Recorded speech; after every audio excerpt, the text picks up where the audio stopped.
The air in the conference room felt unusually still when Elena Ward stepped inside.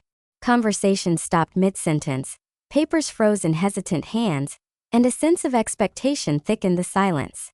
She had been in this room 100 times before, but today it seemed like the walls themselves were holding their breath. Clusters of coworkers murmured near the windows, their voices low and uneasy. A few glanced at her, then quickly looked away. Someone whispered something that caught her ear. They sent a new director from headquarters. Elena's gaze followed the sound. At the far end of the room, a man stood by the window, tall, composed, his reflection merging with the skyline beyond. He wore a dark suit that fit too perfectly to be accidental, one hand resting on a tablet, the other in his pocket. He hadn't turned around. He just stood there, watching the city below as though he needed one last breath before stepping into a role he wasn't sure he wanted. For a heartbeat she couldn't move. There was something familiar in the angle of his shoulders, the quiet concentration, the tilt of his head. Her chest tightened, and the folder in her hands suddenly felt heavier. No, it couldn't be. He shifted slightly, just enough for light to touch the side of his face. The room dimmed around her, as if every sound had dropped away. A sharp pulse echoed in her ears. That profile, sharp, steady, unforgettable, broke the fragile illusion she built around herself since last night. It was him. Her mind raced backward. A quiet bar on the edge of the river, a stranger's calm voice, laughter that came easier than it should have, a night that wasn't meant to leave a trace.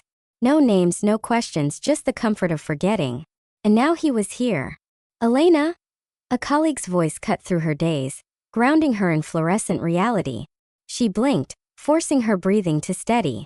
The administrator stepped forward with a clipboard and an overly bright smile. "Everyone, please welcome our new regional director," she announced. "Mr. Nathan Cole." The man turned. Elena's world narrowed to the space between his eyes and hers.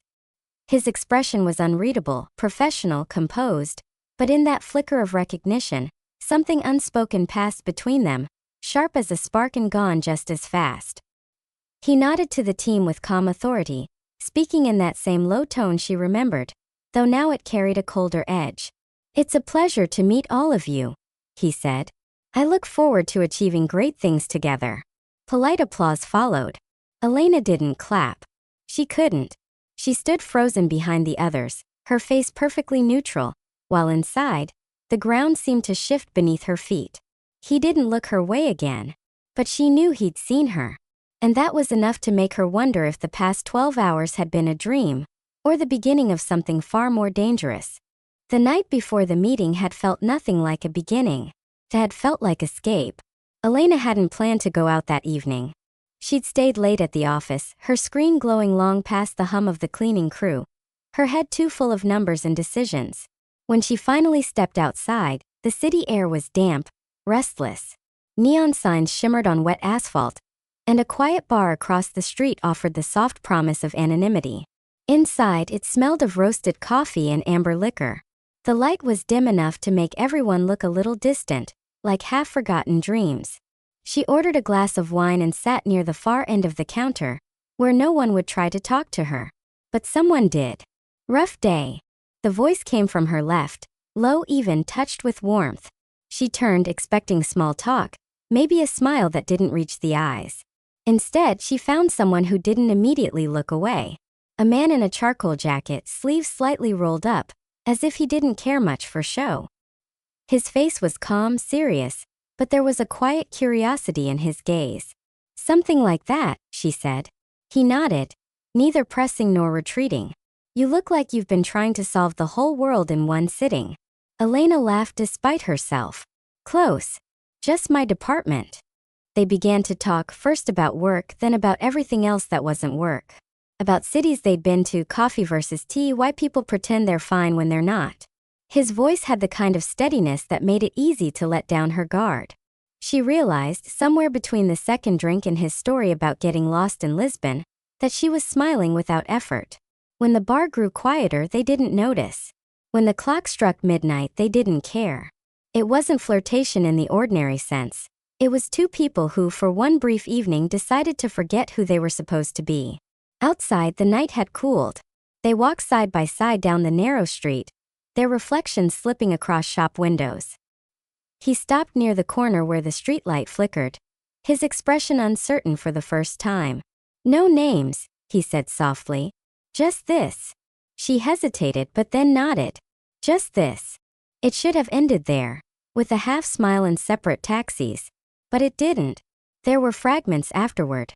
A door softly closing, the scent of his skin, laughter tangled with silence. For once she hadn't analyzed, hadn't defended, hadn't planned. By morning, she left before the sun climbed over the skyline. No notes, no phone numbers. Just the faint memory of warmth and the fragile illusion that no one would ever know. Until the next day, until that conference room, when the man by the window turned around, and the night she'd tried to leave behind stood right in front of her, wearing a suit and a title. The following morning unfolded with mechanical precision. Elevator doors opened and closed, printers hummed, and the office carried its usual rhythm of polite busyness. Yet to Elena, everything felt slightly off, as if reality had shifted half a step out of sync. She sat at her desk, staring at the email from HR that confirmed the new director's arrival. Mr. Nathan Cole, Regional Executive. The subject line alone made her pulse stutter. He had a name now. It sounded almost foreign, too formal for the man who had once smiled over a half-empty glass and told her he liked the quiet before dawn. By the time the department meeting was called, Elena had convinced herself she could handle it. She would be professional, composed. Just another morning, another superior, another test of control. The conference room was already half full when she arrived. Nathan stood near the head of the table, discussing something with the operations manager. He was all precision now, dark suit, calm voice, every gesture deliberate. The casual ease she'd seen in him the night before was gone, replaced by authority. He didn't glance her way, not even once. "Elena Ward, Client Relations," the administrator said when her turn came during introductions. Nathan turned at the sound of her name. Their eyes met. For a split second, time folded in on itself. She felt the ghost of that night, the faint taste of wine, the echo of laughter, but it vanished beneath the weight of the present moment. His expression didn't flicker. Not a twitch, not a smile. Only his gaze sharpened slightly, like a blade catching light. "Ms. Ward," he said evenly, "I've heard good things about your department." His tone was polite, impersonal, perfectly appropriate. "Thank you," she managed. Her voice sounded steady, though her hands were trembling under the table. The meeting continued. Targets, projections, reports. Words moved around her like static, but she couldn't focus. Every time he spoke, she heard echoes of the night before, overlapping with the man who now dictated the room's rhythm. When it was over, chairs scraped and people began to leave. Elena stayed behind, pretending to organize her notes. Nathan spoke quietly to the administrator, then turned toward the door. For an instant, his gaze brushed over her again, swift, unreadable. And in that fleeting moment she saw it, recognition. Not the kind that sought confirmation, but the kind that already knew, and chose silence instead. As he left the room, the faint scent of his cologne lingered in the air, the same she had once breathed against his shoulder. Elena pressed her fingers to her temples. Whatever had begun that night was no longer a secret memory. It was now a living, breathing tension in the middle of her workday, and she had no idea how long she could keep it from unraveling. By the end of the week, the new director had already become the quiet pulse of the entire branch. Meetings started on time, reports arrived early, and conversations dimmed the moment Nathan Cole entered a room. He didn't raise his voice. He didn't need to. His calm precision was enough to command attention. For Elena, it was both unbearable and fascinating. Every day she told herself she'd grow used to it, the sight of him, the sound of his voice, but it only made the air feel denser. That Monday morning, the weekly strategy briefing began exactly at 9. Elena walked in 2 minutes early, yet Nathan was already there, standing by the projector, sleeves rolled up, focused on his tablet. The room filled quickly, a sea of polite nods and murmured greetings. "Let's begin," he said simply. His presentation was sharp, efficient, every slide a mirror of his control. But when he shifted to the performance review section, her name appeared on the screen. "Client Relations," he announced. According to last quarter's audit, customer complaints increased by 12%. Ms. Ward, could you clarify the reasoning behind this trend? The words were polite, the tone wasn't. It had an edge, too deliberate, too pointed. Elena straikte Ned. Yes, of course. The increase reflects an expansion in data sampling. We've broadened our feedback channels, which naturally raise the volume of recorded issues. The ratio of resolved cases, however, has improved. Nathan nodded slightly, eyes still on the tablet. So the rise in complaints is a positive sign? A ripple of amusement passed through the room. Her jaw tightened. It's an indicator of better transparency, she replied evenly. More visibility means more opportunities to fix what's broken. Finally, he looked up. Or more room to hide behind explanations. A quiet stillness followed. No one moved. Elena felt the flush climb to her cheeks, but she forced her tone to stay steady. I'm not in the habit of hiding, Mr. Cole. My report reflects the facts. But if you prefer a different framing, I can revise it for clarity. He studied her for a long second, too long, and then said, Do that. I expect an updated version by the end of the day. The meeting rolled on, but her pulse didn't slow.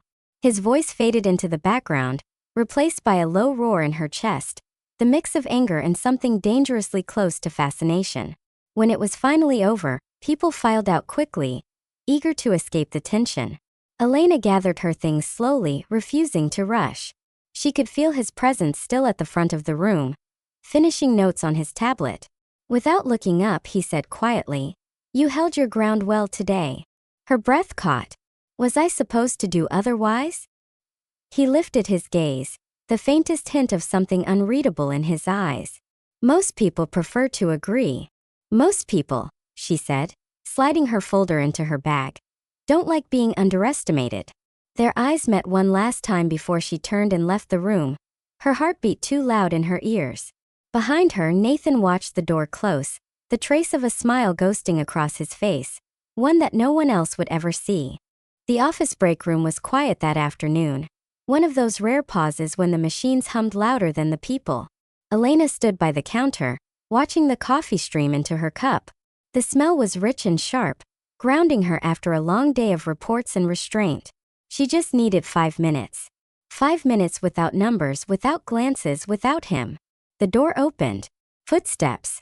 She didn't have to turn to know who it was. Nathan's reflection appeared in the glass panel beside her, tall and still, as if he'd been standing there longer than she realized. Do you take it sweet? His voice was calm, but there was a hint of something lighter, almost teasing. She glanced over her shoulder. No. I drink it black. He nodded thoughtfully. Of course you do. What's that supposed to mean? She asked, half smiling despite herself.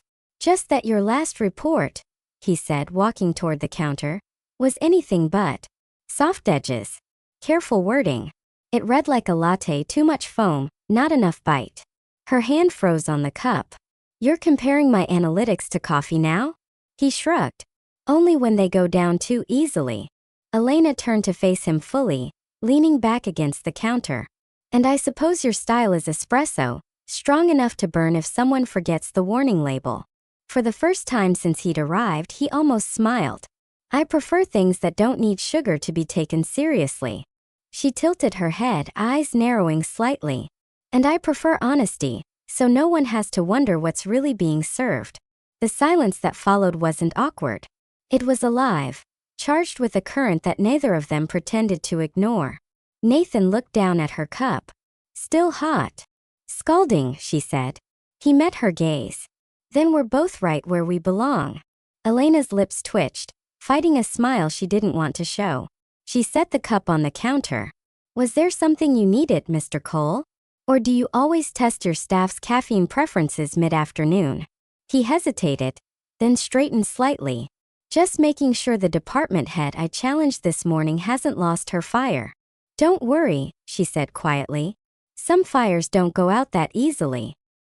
He held her stare for a moment longer, then with a small nod turned and left the room. When the door closed behind him, Elena finally exhaled. Her coffee had gone cold, but her hands were still warm. And for the first time since he'd arrived, she wasn't entirely sure whether she wanted to win against him, or burn with him. It was late, so late that the office no longer felt like a workplace but an echo of one. Most of the lights were off, the corridors dim except for the soft glow of computer screens and the steady hum of the ventilation system. Elena sat alone at her desk, the only sound the quiet tapping of keys. The updated report Nathan had demanded was done, polished, and waiting in her outbox. Still, she hesitated before clicking send. It wasn't fear exactly. It was the quiet, lingering awareness that every word would be read by him, and that he would know exactly what she meant between the lines. She sighed, saved the file one last time, and opened the shared drive to double-check the upload. That was when she noticed it. A folder labeled Transition, Executive Review. It wasn't new, but something about it caught her eye tonight. A small, gray lock icon sat beside most of the subfolders, except one, Department Summaries Internal. It was open. She shouldn't have clicked it. She knew that. But curiosity, sharper than reason, pushed her forward. Inside were detailed notes on every department, every manager. Analytical, concise, unmistakably written in Nathan's voice. She scrolled down until she found her own name. Ward, Elena, Head of Client Relations. Demonstrates high analytical skill, composure under pressure, and consistent results. Occasionally too cautious in framing, prefers diplomacy to confrontation. Recommendation. Potential for senior leadership pending exposure to higher stress conditions. Her stomach tightened. The timestamp read 2 weeks before his arrival. 2 weeks before that night. So he'd known her name, her work, her weaknesses, long before she'd ever met him in that quiet bar. The realization landed like a spark against dry paper. It wasn't chance. It wasn't random. He had known who she was. For a long moment, she just sat there, frozen. The hum of the building seemed to grow louder, the air heavier. Finally, she closed the folder, logged off, and leaned back in her chair. Her reflection stared back at her from the darkened monitor. Tired eyes, clenched jaw, a question forming that she wasn't sure she wanted answered. Was that night his choice, or her mistake? Before she could think further, the sound of footsteps echoed in the hallway. She turned. Nathan stood by the doorway, jacket slung over his arm, eyes half-shadowed by the corridor light. "You're still here," he said softly. "So are you," she replied, her voice calm but brittle. He studied her face, perhaps searching for something he couldn't name. "Long week," he murmured. "Longer for some," she said. He tilted his head, sensing the shift in her tone, but didn't press. "You should get some rest, Elena." "Good night, Mr. Cole." Their eyes met one last time, his steady, hers unreadable, and then he was gone. When the elevator doors closed behind him, Elena finally let herself whisper into the empty room. "Why did you find me before I found you?" The next evening, the office lights stayed on long after everyone else had gone home. Rain drummed steadily against the tall windows, tracing thin silver lines down the glass. Elena stood in the conference room, surrounded by printed charts and open laptops, the smell of damp paper and cold coffee filling the air. She was tired enough to forget anger, but not enough to forget curiosity. The file she'd seen 2 nights ago still gnawed at her thoughts. Every word in Nathan's notes echoed like a question she couldn't stop asking. Was it coincidence? Or calculation? She didn't notice him enter until his reflection appeared in the window beside hers. "You're working late again," Nathan said quietly. His tone wasn't critical this time, just matter-of-fact, almost soft. Elena didn't turn. "So are you. I had a feeling I'd find you here," he said, walking closer. "You never leave anything half done." She allowed herself a small, humorless smile. "That's one way to describe obsession." He stopped beside her, eyes on the scatter of charts spread across the table. "What are these?" "Performance projections," she said. "I'm trying to find the anomaly that keeps throwing the quarterly forecast off balance." Nathan studied the graphs, then picked one up. His sleeve brushed her arm as he leaned closer. "Here," he said, tapping the page. "Your curve's right, but your base assumption's too generous. You're trusting the past to predict stability." Elena glanced at him.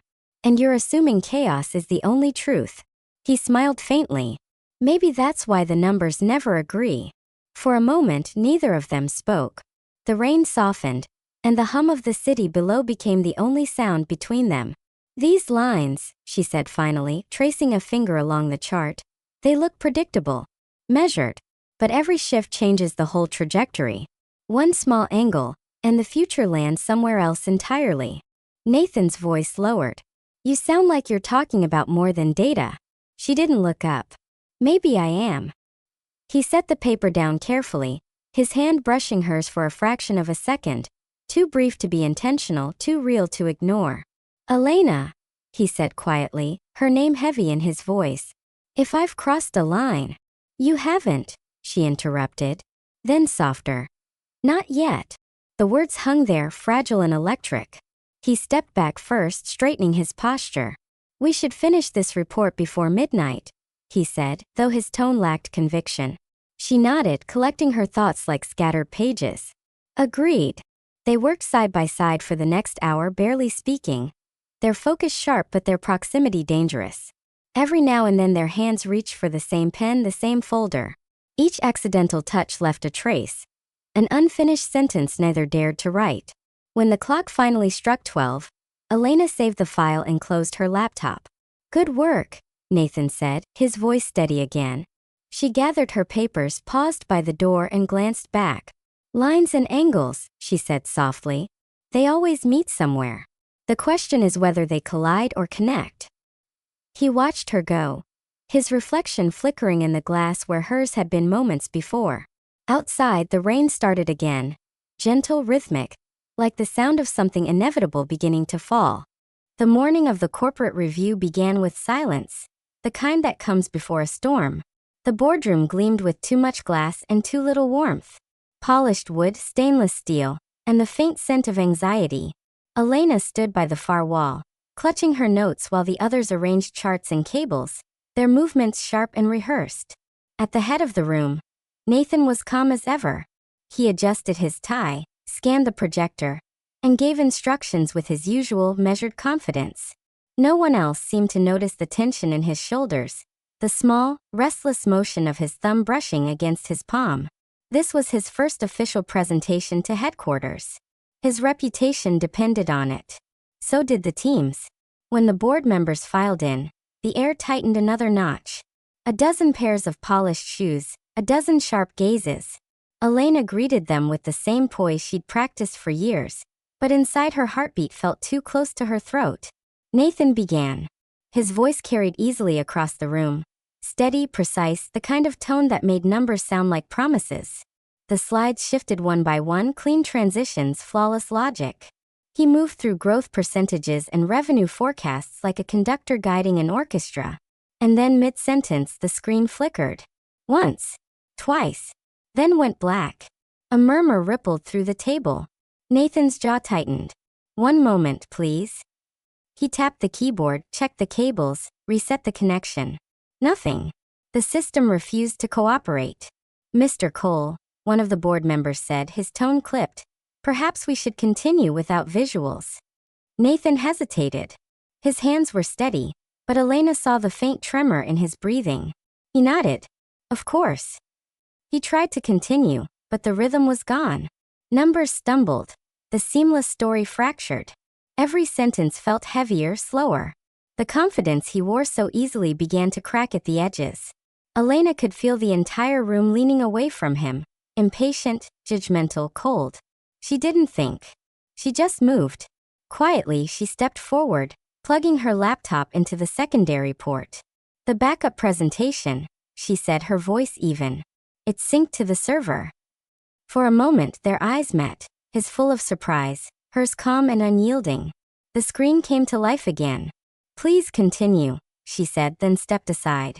Nathan exhaled, barely audible, but it carried more gratitude than words could.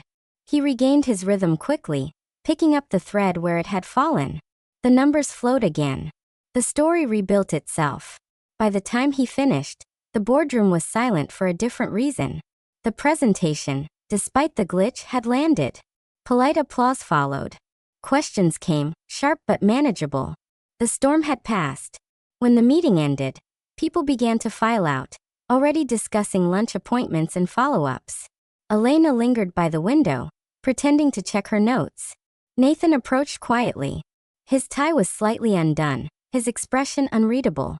"You saved me," he said finally. "I saved the department," she replied, not looking at him. He studied her profile, the calm line of her jaw, the faint tremor in her hand as she closed her notebook. "You always do." Elena turned toward him. "Next time, check your files twice." He smiled faintly. "Next time, I'll have you check them for me." "Not my job," she said, but her voice softened. He looked at her for a long moment, then lowered his gaze. "It wasn't supposed to go this way," he said quietly. "What way?" "Us," he said. "This thing that keeps following us into every room." Before she could answer, someone called his name from the hallway. He straightened, nodding once. "Thank you, Elena." And then he was gone, leaving behind the faint hum of the projector, the smell of coffee, and the feeling that something had shifted between them again. This time it wasn't tension. It was recognition of trust, and of how fragile that trust had become. The storm came 2 days later.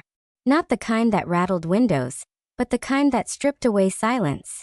It was evening again, the office mostly empty. Rain blurred the city lights outside, streaking gold and silver across the glass. Elena sat alone in the presentation room, reviewing post-meeting notes she wasn't really reading. The adrenaline from the board review had long faded, replaced by a dull ache of exhaustion. The door opened quietly. Nathan entered without knocking. His shirt sleeves were rolled up, his tie gone, his expression unreadable. He didn't speak right away, just stood there, hands in his pockets, watching her as if trying to decide whether to say what he'd been holding back. Elena looked up, calm but wary. "You're supposed to be celebrating your win." He smiled faintly. "It doesn't feel like one." She closed her folder. "You did what you came here to do. The board's satisfied. That's what matters." Nathan took a few steps closer. "That's not what I meant." She waited. He drew a breath. "You found the review file, didn't you?" Her pulse quickened, but her face didn't move. "What makes you think that?" "Because you've looked at me differently ever since," he said quietly. "Like you're trying to solve a puzzle you didn't ask for." Elena didn't answer. He went on, his voice low but steady. "I knew your name before that night. I'd read your reports, your evaluations, your notes from client meetings. I knew how you thought, how you handled pressure. I told myself it was just part of the job, that I was preparing for this role. But when I saw you that evening in the bar," he stopped, running a hand through his hair. "I didn't plan it. I swear I didn't. I just wanted to forget what I was supposed to do for one night." Elena's throat tightened. "And yet you didn't tell me who you were." "I didn't want it to be about that," he said. "About titles or departments or reports. I just wanted it to be real for once." She stood, her chair sliding back against the floor. "Real." Her voice was soft, but the anger underneath it was sharp. "You came into that bar knowing everything about me, and I knew nothing about you." Nathan took a step closer. "You're right. I was wrong. But that night was the first time in months I felt human again. And when I saw you in that meeting room the next morning, I thought maybe the universe was giving me a second chance, or a punishment." For a moment, the only sound was the rain. Elena looked at him, and all the questions she'd been holding back spilled into her voice. "Why didn't you just tell me? Why make me find out like this?" "Because I didn't want to lose what that night was," he said quietly. "Because once I became Nathan Cole, the director, everything else would vanish." Her eyes met his. "And what are you now?" He didn't hesitate. "A man who can't stop thinking about the one person who makes him forget his own rules." The words hung in the air, fragile and raw. Elena's breath caught. She wanted to speak, to tell him that it was too late, or too complicated, or too dangerous, but her voice refused to come. Instead, she whispered, "You shouldn't have said that." "Probably not," he admitted. "But it's the truth." He took a step back, giving her space. "You don't owe me anything. Not forgiveness, not understanding. I just needed you to know." Elena turned toward the window. The city blurred behind raindrops, streaked with motion and light. "You've made things harder," she said. "I know." When she finally faced him again, her expression was unreadable. You said you wanted something real. Then be ready to deal with what's real. He nodded, quietly. Starting now. And for the first time, there was no tension between them, only silence. The kind that comes after truth finally stops hiding. Weeks passed. The city shifted from the damp, muted tones of autumn into the sharper edges of early winter. The office hummed with the usual rhythms, but to Elena, nothing felt usual anymore. Every glance, every email, every meeting carried an undercurrent she and Nathan both acknowledged but never named aloud. The final presentation to the central office had been scheduled for weeks, and the tension leading up to it was palpable. Nathan had spent days coordinating every detail, but Elena could see the strain beneath his composed exterior. Even he, the man who had seemed unshakable, was human. The conference room was filled with executives from headquarters. The lights were bright, the air conditioned to crisp neutrality. Elena sat beside Nathan, fingers poised over her laptop, heart racing in tandem with the rhythmic flicker of the projector. He glanced at her briefly, a silent acknowledgement passing between them. No words were needed, they had rehearsed this together, not just the numbers but the trust between them. The presentation began. Slides advanced smoothly, charts aligned perfectly. Nathan's voice, steady and assured, carried the logic of months of preparation. But it wasn't just his skill that commanded attention. It was the quiet confidence, the collaboration that radiated from his partnership with Elena. Halfway through, a minor glitch caused a table to shift. A pause. Elena moved without thinking, tapping the keyboard and restoring perfect alignment before anyone noticed. Nathan's eyes flicked to hers, a flash of relief and something warmer. By the end of the session, applause filled the room. Handshakes, smiles, nods of approval. The presentation had been flawless, not because they were perfect individually, but because they were aligned. After the board members left, Nathan exhaled, finally allowing himself to lean back. "We did it," he said quietly. Elena smiled, feeling the weight of the past week settle. "Yes, we did." He looked at her then, really looked, the protective calm replaced by something genuine. "You know, it's rare to find someone who matches your rhythm without trying." She tilted her head, a playful smirk curling her lips. "And it's rare to find someone worth matching." He stepped closer, lowering his voice. "Coffee?" Elena laughed softly, the tension of the weeks melting away. "Black, of course." This time when he took her hand, there was no hesitation. No pretense, no restraint. Just a quiet certainty that whatever had begun in a dimly lit bar, amid spreadsheets and corporate tension, had finally found its alignment. Outside, the city lights shimmered against the early winter night.